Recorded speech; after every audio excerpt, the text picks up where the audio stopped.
ICC সবসময় ইন্ডিয়াকে বেশি প্রাধান্য দেয়, সব যে কোনো একটা ইভেন্টে বা ইন্ডিয়াকে বেশিরভাগ সময় প্রাধান্য দিয়ে থাকে আইসিসি।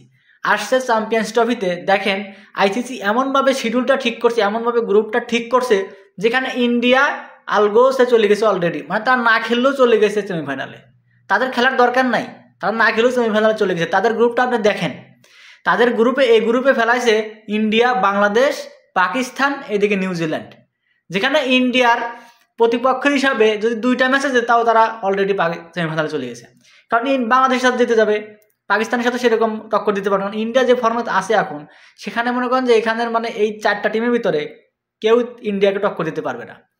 ইন্ডিয়াকে কোনো সময় বেশিরভাগ সময় যে কোনো ইভেন্টে আসলে না অস্ট্রেলিয়া তাদের সাথে দেয়, না সাউথ আফ্রিকা তাদের সাথে দেয়, না ইংল্যান্ড তাদের সাথে দেয়।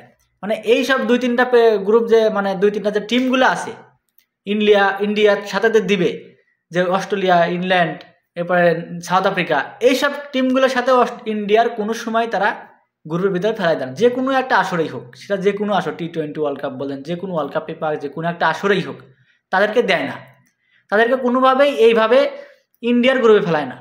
এই গ্রুপে বি গ্রুপে দেখেন Australia, Afghanistan, south Africa, England, এখানে আবার অস্ট্রেলিয়াকে ফেভারিট করে রেখে দিছে।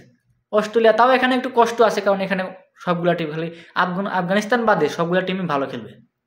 কিন্তু এই গ্রুপে ইন্ডিয়াকে ফেভারিট করার জন্য, ইন্ডিয়াকে একটু বেশি বেনিফিট দেওয়ার জন্য এখানে ফেলায় রাখছে বাংলাদেশ, পাকিস্তান, নিউজিল্যান্ড। ইন্ডিয়া এখন না খেললেও সুন্দর করে তারা চলে যাবে সেমিফাইনাল, তাদের ফাইনাল, মনে করেন সেমিফাইনাল তারা অলরেডি চলে গেছে, চোখ বুঝে ধরে রাখেন। এইভাবেই ইন্ডিয়া সবসময় আইসিসি সবসময় ইন্ডিয়াকে বেশি প্রাধান্য দেয়, বেশি তাদেরকে বেনিফিট দিয়ে থাকে।